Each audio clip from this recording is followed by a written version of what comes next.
Comme il avait multiplié les pains et les poissons, ils ont faim. Oh, cherchons Jésus, on va manger, on va manger. Jésus n'est pas venu sur la terre pour faire une boulangerie.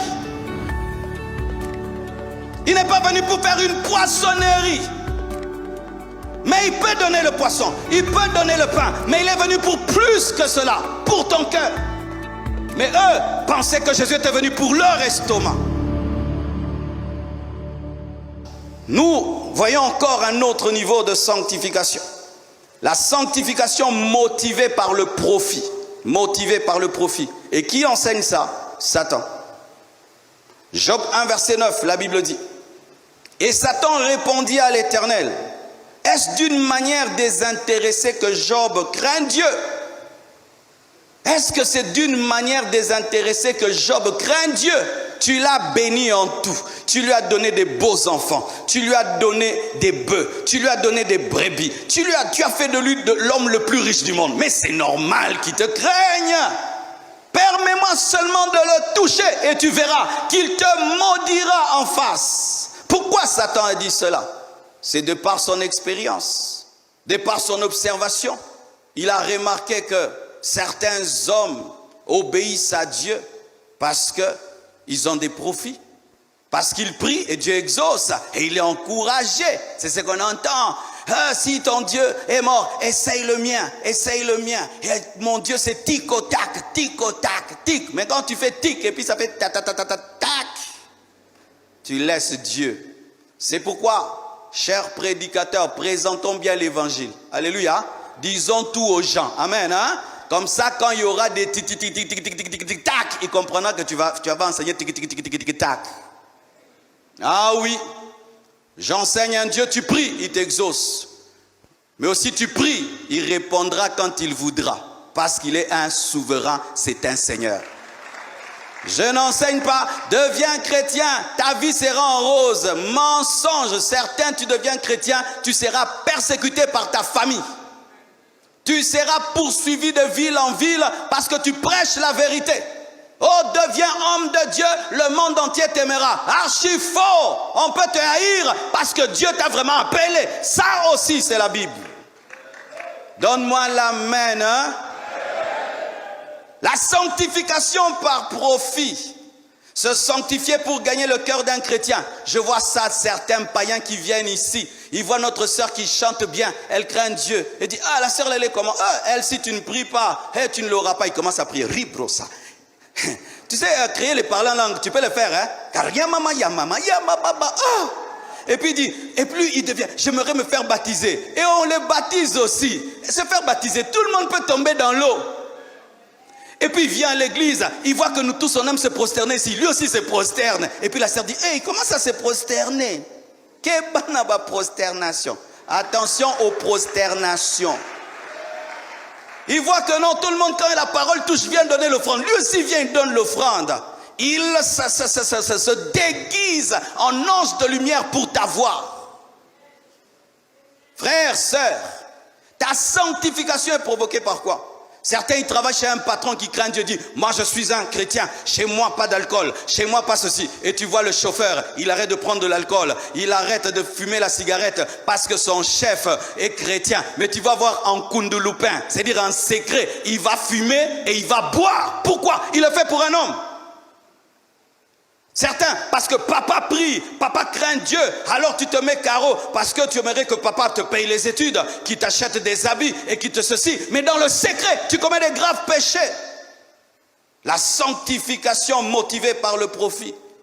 Ah oui, ça arrive mes frères, et c'est devenu fréquent. Et nous prêchons trop cela, trop cela, trop cela. Et nous n'engendrons plus des adorateurs. Que Dieu soit loué pour l'évangile qui nous était présenté quand on était enfant. Que Dieu soit béni. Pour l'évangile réel et vrai qui nous était présenté quand on était enfant. Viens vers Dieu, tu auras un mariage. Et tu jeûnes, tu pries, tu crains Dieu pour avoir le mariage. Une fois que tu as le mariage, tu t'en vas. Viens Dieu, Dieu donne des enfants. Tu viens les enfants. Une fois que tu as les enfants, tu t'en vas. Ceux qui viennent à Dieu pour le profit ne demeurent pas. Parce que l'homme ne peut aller au-delà de sa motivation. Oui, mon frère, la motivation, c'est ça ton carburant. Une fois que tu as atteint ce que tu es venu chercher, même si tu te forces, tu ne continueras plus parce que tu as déjà atteint ta ligne d'arrivée. C'est ainsi que tu vois quelqu'un, Dieu seulement quand il élève, il abandonne. Pourquoi? Parce que lui est devenu chrétien pour être élevé. Et une fois qu'il est élevé, il n'est plus motivé pour prier, pour craindre Dieu, pour chercher Dieu, parce qu'il est venu avec un profit. Se sanctifier pour recevoir quelque chose est un bas niveau. Se sanctifier pour être béni est un bas niveau. Se sanctifier pour être élevé, c'est un bas niveau. Se sanctifier pour ne pas chasser les anges qui nous protègent. Certains se sanctifient. Pourquoi? Ils veulent tout le temps la présence des anges. Et pour les anges, ils se sanctifient. Et même se sanctifier que pour aller au ciel est un bas niveau.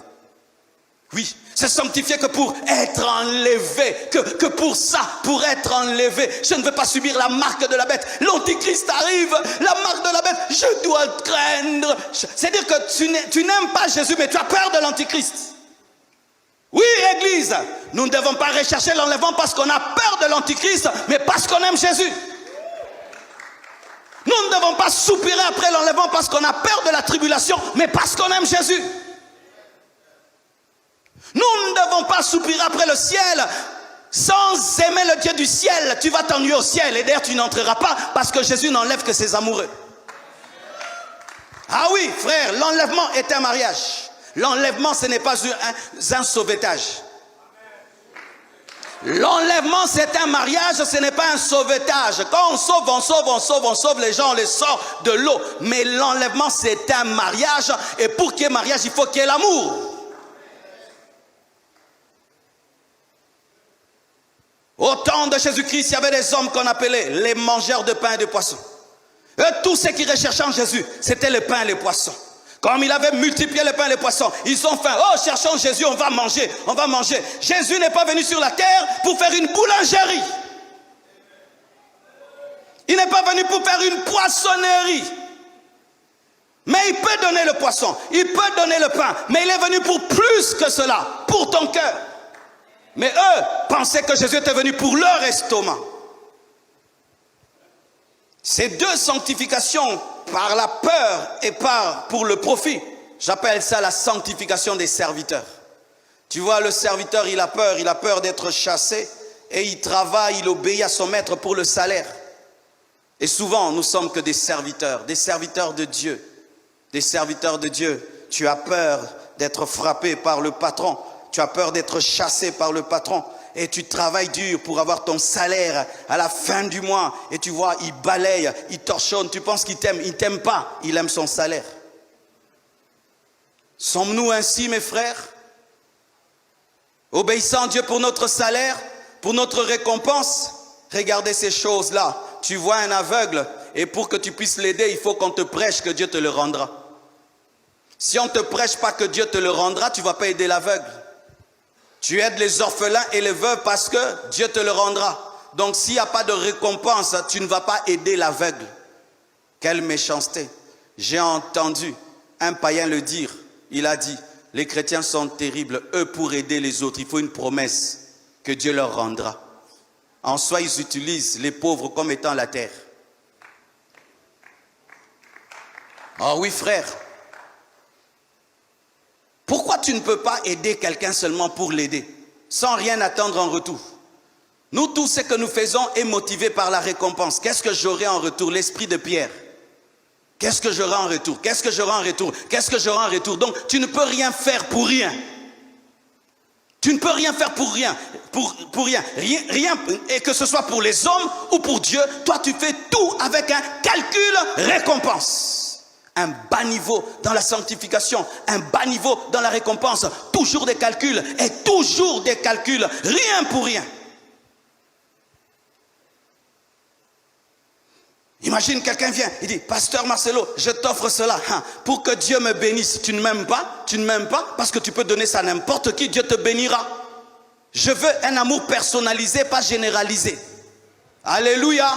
Arrêtez de faire du bien pour avoir des récompenses. Faites du bien par amour, même si vous savez qu'il y a la récompense, mais faites le bien par amour. C'est ainsi que lorsque nous faisons du bien et il n'y a pas de récompense, qu'est-ce que nous disons? Seigneur, j'ai donné mes offrandes. Seigneur, j'ai donné mes dîmes. Seigneur, j'ai venu à l'église, je balayais, je ne vois rien. Ah, donc tu n'aimais pas Dieu, tu cherchais quoi? Une récompense. Tu étais un salarié spirituel. Seigneur, pour tout ce que je fais dans ta maison, pour tout ce que je fais dans ton œuvre, c'est comme ça que tu me récompenses. Pourquoi nous disons cela? Parce que ce n'est pas par amour que nous le faisons. Nous le faisons par profit. C'est comme une terre qui ne donne pas. Alors il faut réclamer ta graine. J'ai donné à Dieu ma jeunesse. C'est comme ça qu'il me récompense. J'ai donné à Dieu ma jeunesse. C'est comme ça qu'il me récompense. Donc ce n'était pas par amour. Tu voulais recevoir quelque chose. Dieu était pour toi une terre. Dieu était pour toi une banque. Et il fallait qu'il puisse te donner un intérêt. Il n'y avait aucun amour. Il n'y avait que du profit.